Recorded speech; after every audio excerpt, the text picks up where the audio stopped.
पत्थरों की बंदिशों से क्या बहती नदियां रुकती है। हालातों की धमकी से क्या खुद की नजरें झुकती है।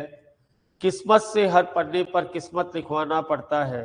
किस्मत से हर पन्ने पर किस्मत लिखवाना पड़ता है। आंधियां भी बुझा ना पाए, तूफान भी बुझा ना पाए, ऐसा दीप जलाना पड़ता है। मैं जयपुर से एडवोकेट पंकज जोशी आप सभी का हार्दिक अभिनंदन करता हूं, हार्दिक स्वागत करता हूं। सबसे पहले तो मैं नववर्ष की हार्दिक शुभकामनाएं मेरी तरफ से और राष्ट्रीय परिवार की तरफ से आप सभी को देता हूं।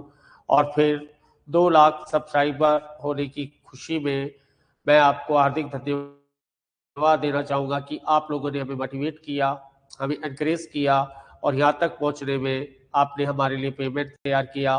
और उम्मीद करते हैं कि इसी तरह आप हमारा कॉपरेट करते रहेंगे, कॉपरेशन करते रहेंगे और हम आपके इंस्पिरेशन से, आपकी एनकरेजमेंट से इस तरह आगे बढ़ते रहेंगे।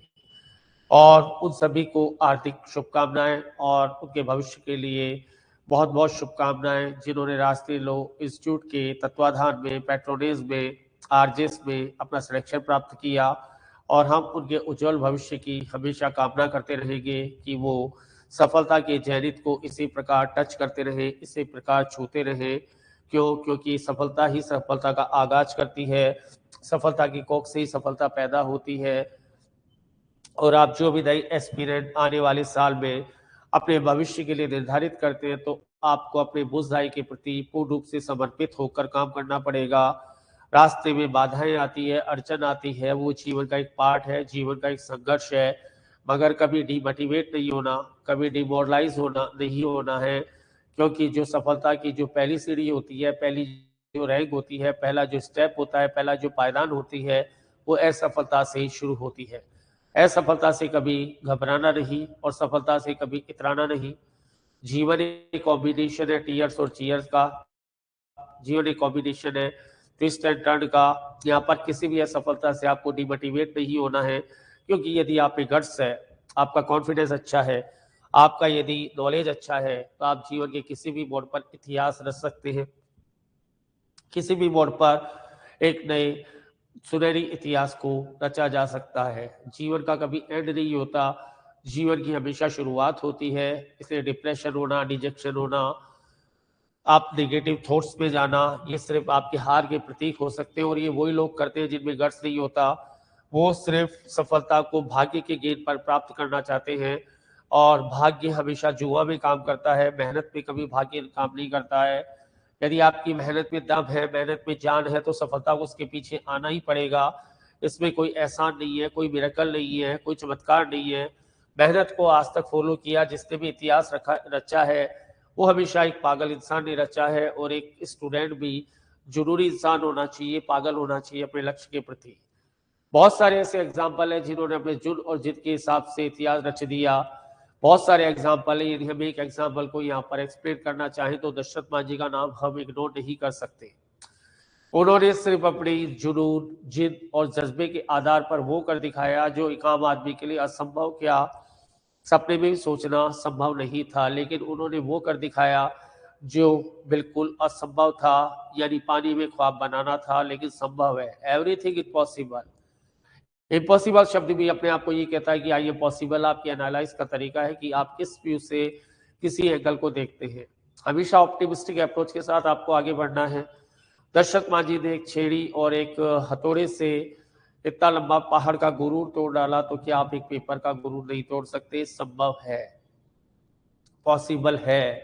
मगर आपके इरादों में जान होनी चाहिए, आपके हौसलों में जान होती चाहिए। वो कहते नहीं, कौन कहता है कि पंखों से उड़ान होती है?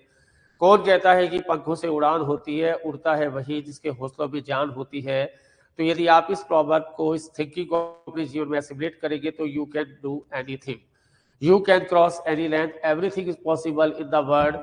आपका जुनून क्या कहता है? और हम इतिहास में अकेले नहीं जो ऐसा करते हैं, ऐसा करने जा रहे हैं। इससे पहले लोगों ने इतिहास लिख चुका है अपनी जिद और जुनून के आधार पर। अरुणिमा सिन्हा जो एक एम्प्यूटी थी, उन्होंने इतिहास रच डाला। एम्प्यूटी होने के बावजूद उन्होंने एवरेस्ट को 2 बार फतेह कर डाला। एक पहाड़ का, एक माउंटेन का गुरूर फिर तोड़ डाला एक एम्प्यूटी ने। तो जब वो किसी पहाड़ का गुरूर तोड़ सकते, तो क्या आप और क्या मैं और क्या हर इंसान एक पेपर जैसी, परीक्षा जैसी एक छोटी सी चीज का गुरूर नहीं तोड़ सकते? पॉसिबल है, संभव है। अगर आपका विल पावर क्या कहता है, आपका डेडिकेशन क्या कहता है, आपका जुनून क्या कहता है, ये आप पर डिपेंड है। सब कुछ पॉसिबल है। आप सिलेक्शन के बारे में सोचते हैं, आप रैंक के बारे में सोचिए। You will have to assume how can I can take the cake. That is, how can I take the cake? Why do you think about that I will be selected? This is बहुत छोटा dream है। सपना देखो, बड़ा देखो, उसके according आप मेहनत करो, आप अपने गोल को फिक्स करो, कैसे अचीव करेंगे वो प्लानिंग करो। Everything is possible, everything is possible in the world, मगर आपका विल पावर क्या कहता है, आपका डेडिकेशन क्या कहता है, आपके मेहनत करने का जज्बा क्या कहता है, उस पर डिपेंड है सारी कहानी। रोनाल्डो जो फुटबॉलर हुआ, कुछ नहीं था, गरीब बच्चा था, बहुत गरीब बच्चा था, जिसके वजह से स्क्वायर मील डे अवेलेबल नहीं था, उसके हाथ में एक फुटबॉल आती है, उसने फुटबॉल से इतिहास लिख दिया। एक्सेसिव इंजर्ड होने के बाद भी उसने फुटबॉल खेला और फुटबॉल को उसने इतिहास रच डाला। तो इतिहास रचने के लिए पागलपन की जरूरत पड़ती है, जुनून की जरूरत पड़ती है, नेगेटिव थॉट से दूर रहने की जरूरत पड़ती है। पॉजिटिव कंपनी में रहिए, अच्छी कंपनी में रहिए, अच्छी संगति में रहिए। एक बार आइंस्टाइन का ड्राइवर था, वो आइंस्टाइन के साथ जाता था, आइंस्टाइन के साथ जाते जाते वो भी काफी कुछ सीख गया। एक दिन उसने कहा कि आइंस्टाइन को कहा कि मैं आपकी जगह जाकर प्रेजेंट करना चाहूंगा। आइंस्टाइन ने परमिशन दी और उन्होंने प्रेजेंटेशन दिया। किसी को महसूस ही नहीं हुआ कि अंतर क्या है। एक क्वेश्चन था, बड़ा पेचीदा था। उसने पूछा कि क्या उससे जवाब देंगे, तो उसने कहा इतने छोटे मोटे क्वेश्चन का जवाब तो मेरा ड्राइवर ही दे देगा। और ड्राइवर यानी आइंस्टाइन ने जवाब दिया। तो दोस्तों, ये संगत का फर्क है। संगत बहुत बड़ी है। आप हमेशा हाई कंपनी में बैठिए, इंटेलेक्चुअल लोगों में बैठिए जो आपको कहां से कहां पहुंचा देंगे। यदि आप अपने लोअर या अपने समकक्ष लोगों में बैठेंगे तो कुछ नहीं सीख पाएंगे। हमेशा इंटेलेक्चुअल लोगों की संगत करिए, अच्छे लोगों को अपना इंस्पिरेशन बनाइए, अच्छे लोगों को अपना मोटिवेटर बनाइए। आप अपनी मंजिल में ये चीजें सहायक साबित होगी। मिरेकल तो मैं नहीं कह सकता, लेकिन सहायक जरूर होगी, क्योंकि सबसे पहले किताब हाथ में लेना तो बहुत दूर की बात है। उससे पहले आप जो है अपने गट्स को तो क्रिएट करिए, अपने आप को एनालाइज तो करिए कि मैं इसके कैपेबल हूं या नहीं हूं तो मुझे किस तरीके से बनाना है। हर पत्थर से मूर्ति बनाई जा सकती है। बनाने वाला चाहिए और बनने वाला चाहिए। बनने वाले में चोट सहने की क्षमता होनी चाहिए और बनाने वाले में चोट देने की क्षमता होनी चाहिए। दोनों क्षमता, दोनों कैपेसिटी और कैलिबर आपस में मिल गए तो एवरीथिंग इज पॉसिबल। शेर जो होता है, लॉयन होता है, या तो अपने आप में रहता है, वो शेर से दोस्ती करता है। बाज होता है तो वो बाज के साथ उड़ता है या बाज से दोस्ती करता है। अदर किसी पक्षी के साथ उसकी कंपनी नहीं आती है। कहने का मतलब आई वुड लाइक टू से वन थिंग कि यदि आप की सोच में ऑफिसर रैंक है तो ये आप ऑफिसर बन सकते हैं। किताबों में हाथ लेने से ऑफिसर नहीं बना है। पहले अपनी सोच में ऑफिसर रैंक डेवलप करिए, अपने गट्स में ऑफिसर रैंक डेवलप करिए, अपने कॉन्फिडेंस में ऑफिसर रैंक डेवलप करिए। तभी आपका सपना आपके पास खुद चल कर आएगा हकीकत के रूप में। अदरवाइज जिंदगी भर आप एक जिससे कहते हैं हाइड से गेम खेलेंगे, आंख पिछोड़ी का खेल खेलेंगे, क्योंकि भाग्य के आधार पर कभी कोई गेम नहीं जीता जा सकता। यदि ऐसा होता तो क्या हर पैसे वाले का इंसान का बेटा या हर सक्सेसफुल इंसान का बेटा सक्सेसफुल नहीं होता गया? यदि भाग्य ऐसी चीज है कि उसके पास तो सारी एबिलिटी, ऐसा नहीं होता है। क्योंकि इतिहास का एक डेढ़ सर्टेन रूल है कि हमेशा कमजोर पक्ष एक बलवान इंसान को पैदा करता है और हमेशा एक बलवान इंसान कमजोर इंसान को पैदा करता है। बलवान समय कमजोर इंसान को पैदा करता है। समय का या वक्त का या डेस्टिनी का, प्रारब्ध का एक सेट, एक स्टैंडर्ड रूल है। इस रूल को ना तो आज तक कोई बदल पाया है, ना आज कोई बदल पाएगा। आप अपनी सक्सेस के बारे में ख्वाब की तरह सोचते हैं कि शायद ही हो जाएगा, फिर आपकी तैयारी क्या कहती है? तैयारी तो कोई मायने ही नहीं रखती ना। यदि आपकी तैयारी में दम है, आपकी तैयारी में कैपेसिटी है, कैलिबर है, तो वो अपने मकसद को खुद लेकर आएगी, मकसद खुद चल कर आएगा, सफलता आपके द्वार को आके खटखटाएगी। और यदि आपने किसी अजम्पशन में, किसी प्रिजम्पशन में, किसी काल्पनिक चीज में अपनी सफलता को गेन भी कर लिया तो क्या कर लिया? सफलता आने से पहले आपका डेढ़ सर्टेन भरोसा होना चाहिए कि सफलता मेरे पास आएगी, सफलता निश्चित रूप से मेरी है, क्योंकि मैंने उसके अकॉर्डिंग मेहनत की है। सफलता क्या है? क्या है? What do you mean by the success? Success कोई आपका ख्वाब है, कोई ड्रीम है, कोई रेवरी है? Not at all. This is just कि आपकी मेहनत का जो लेवल है वो क्या है, दैट इज सफलता। यदि आपकी मेहनत का, आपकी डिलीजेंस का, आपके ज्ञान का जो लेवल है वो पेपर से ऊपर है, you will be selected, otherwise you will be rejected. Simple सा एक रूल है। यहाँ पर कौन सा जो है कोई मिरेकल लगेगा, कौन सा जो है यहाँ पर कोई जिसे कहते हैं कि चमत्कार होगा, ऐसा कुछ नहीं है दोस्तों। सब कहने सुनने की बातें हैं, सब अपने आप को दिलासा देने की बातें, ऐसा कुछ नहीं। यदि आपके गट्स में दम है तो आप कुछ भी कर सकते हैं। और इतिहास गवाह है, आज से पहले और आज के बाद गवाह रहेगा, कि जिससे भी इतिहास लिखा है वो जरूरी व्यक्ति था।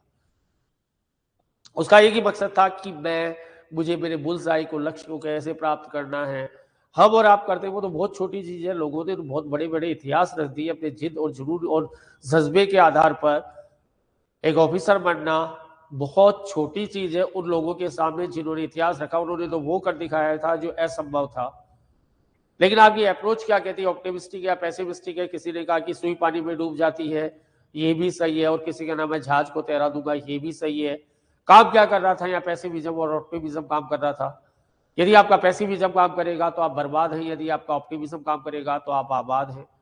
हार कभी हार नहीं होती जब तक आप उसको स्वीकार नहीं कर लेते। हार कभी हार नहीं होती जब तक आप में लड़ने का जज्बा जिंदा है। हार कभी हार नहीं होती यदि हार को अपना डेस्टिनेशन, अपनी मंजिल मानते हैं, तब तक वो हार नहीं होती।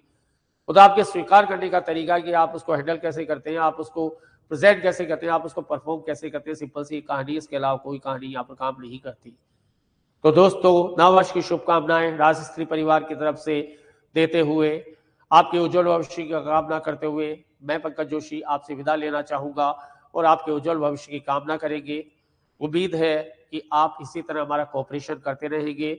एक बार फिर 2 लाख सब्सक्राइबर होने का, हमारे यूट्यूब चैनल पर 2 लाख सब्सक्राइबर होने के लिए आप सभी का तहे दिल से आभार, तहे दिल से धन्यवाद। और इसी उम्मीद के साथ मैं विदा लेता हूं कि आप इसी तरह हमारा कोऑपरेट करते रहेंगे, हमें इंस्पायर करते रहेंगे। Thank you very much, once again thank you very much.